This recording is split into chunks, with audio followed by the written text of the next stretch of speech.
सोने चांदीचे भाव गगनाला भिडले आहेत आणि हा केवळ आकड्यांचा खेळ नाही, तर प्रत्येक मध्यमवर्गीयांच्या खिशाला, प्रत्येक गुंतवणूकदाराच्या निर्णयाला आणि प्रत्येक कुटुंबाच्या भविष्यातील सुरक्षितेला थेट स्पर्श करणारी कहाणी आहे.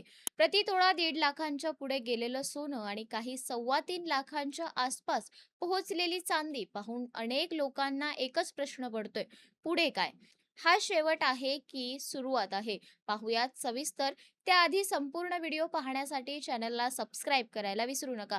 नमस्कार, मी तन्वी सुनील आणि आपण पाहत आहात थेट वास्तव. तत्पूर्वी जे विद्यार्थी कोणत्याही फॅकल्टीमधून ग्रॅज्युएशन करत असतील आणि ज्यांचं स्वप्न आय टी क्षेत्रातील सर्वोच्च कंपनीमध्ये लाखोचं पॅकेज मिळवायचं आहे, त्यांनी स्क्रीनवरती दिलेल्या नंबरवरती कॉन्टॅक्ट करा. तुम्हाला तिथे संपूर्ण मार्गदर्शन केलं जाईल. 21 जानेवारीला मुंबईत सोन्याचा दर प्रतितोळा 1,52,000 रुपयांवर पोहोचला. काही वर्षांपूर्वी हा आकडा स्वप्नवत वाटला असता, पण आज तो वास्तव आहे. त्याच वेळी चांदीचा दरही थांबायचं नाव घेत नाहीये. 1 किलो चांदीसाठी जवळपास 3,25,000 रुपये मोजावे लागत आहेत. मागील वर्षभरात दोन्ही मौल्यवान धातूंनी ज्या वेगाने झेप घेतली, त्याने बाजारात आश्चर्य, भीती आणि अपेक्षा तिन्ही भावना निर्माण केल्या आहेत. महत्वाचं म्हणजे ही भाववाढ अचानक झालेली नाही. गेल्या काही वर्षापासून जागतिक अर्थव्यवस्थेत अस्थिरता वाढत चालली आहे. अमेरिका, युरोप, मध्य पूर्व, आशिया सगळीकडेच राजकीय तणाव, युद्ध सदृश्य परिस्थिती, व्यापार युद्ध आणि आर्थिक अनिश्चितता आहे. अशा वेळी गुंतवणूकदारांचा एकच नियम असतो: जोखीम टाळा आणि सुरक्षित पर्याय निवडा. आणि इथे सोनं आणि चांदी पुन्हा केंद्रस्थानी येत आहेत. सोनं हे केवळ दागिन्यांसाठी वापरलं जाणारं धातू नाही, तर ते हजारो वर्षापासून मूल्य साठवण्याचं साधन राहिलेलं आहे. चलनावरचा विश्वास डळमळीत झाला, शेअर बाजारात चढ-उतार वाढले, महागाई नियंत्रणाबाहेर गेली की सोन्याची मागणी आपोआप वाढते. 2026 मध्ये हे चित्र अधिक तीव्र होताना दिसतंय, असं तज्ज्ञ सांगतायत. चांदीची कहाणी मात्र थोडी वेगळी आहे. सोन्याप्रमाणे ती सुरक्षित गुंतवणूक तर आहेच, पण त्याचसोबत औद्योगिक वापरातही तिचं महत्त्व प्रचंड आहे. सोलार पॅनल्स, इलेक्ट्रिक वाहनं, सेमीकंडक्टर, बॅटरी, तंत्रज्ञान या सगळ्या क्षेत्रात चांदीचा वापर वाढतोय. ग्रीन एनर्जीवर जगाचा भर वाढत असताना चांदीची मागणी पुढील काही वर्षात दुपटीने वाढू शकते, असा अंदाज जागतिक अहवालांनी वर्तवला आहे. याच पार्श्वभूमीवर प्रसिद्ध गुंतवणूक तज्ज्ञ रॉबर्ट कियोसाकी यांनी केलेलं भाकीत पुन्हा चर्चेत आलं आहे.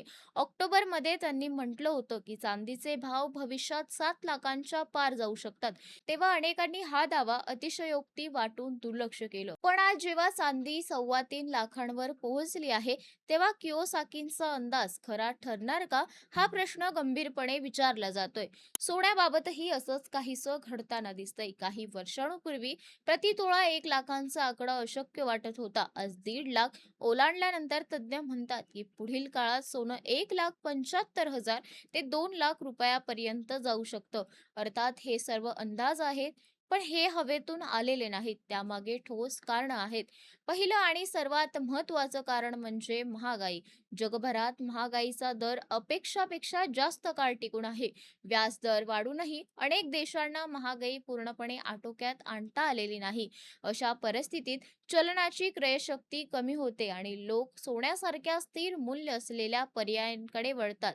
दुसरं मोठं कारण म्हणजे केंद्रीय बँकांची खरेदी. भारतासह चीन, रशिया आणि इतर अनेक देशांच्या केंद्रीय बँका मोठ्या प्रमाणावर सोनं खरेदी करत आहेत.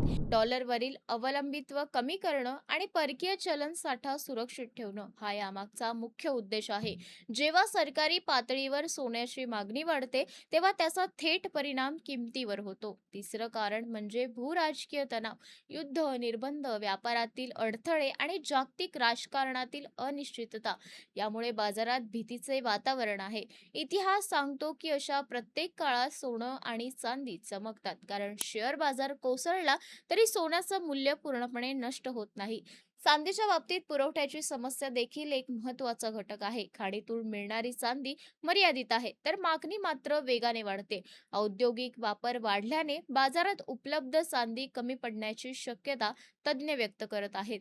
पुरवठा कमी आणि मागणी जास्त याचा अर्थ दर वाढवणारच. मात्र इथे एक महत्त्वाचा प्रश्न निर्माण होतोय: सामान्य गुंतवणूकदाराने काय करावं? इतक्या उच्च दरांवर सोनं किंवा चांदी खरेदी करणं योग्य आहे का?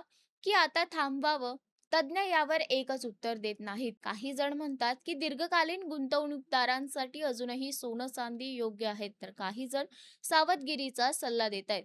एक गोष्ट मात्र स्पष्ट आहे, सोनं आणि चांदी हे पटकन श्रीमंत होण्याचं साधन नाही, ते सुरक्षिततेचं कवच आहे. आज भाव उच्च आहेत, उद्या थोडे खाली येऊ शकतात, पण दीर्घकालीन दृष्टीने पाहिलं तर त्यांनी नेहमीच आपली किंमत टिकवली आहे. 2026 हे वर्ष सोनं चांदीसाठी निर्णायक ठरू शकतं. जागतिक अर्थव्यवस्था सावरली, महागाई आटोक्यात आली आणि राजकीय स्थैर्य आलं तर भाव स्थिरावू शकतात. पण जर अनिश्चितता वाढली तर आजचे दर हे फक्त मधला टप्पा ठरतील.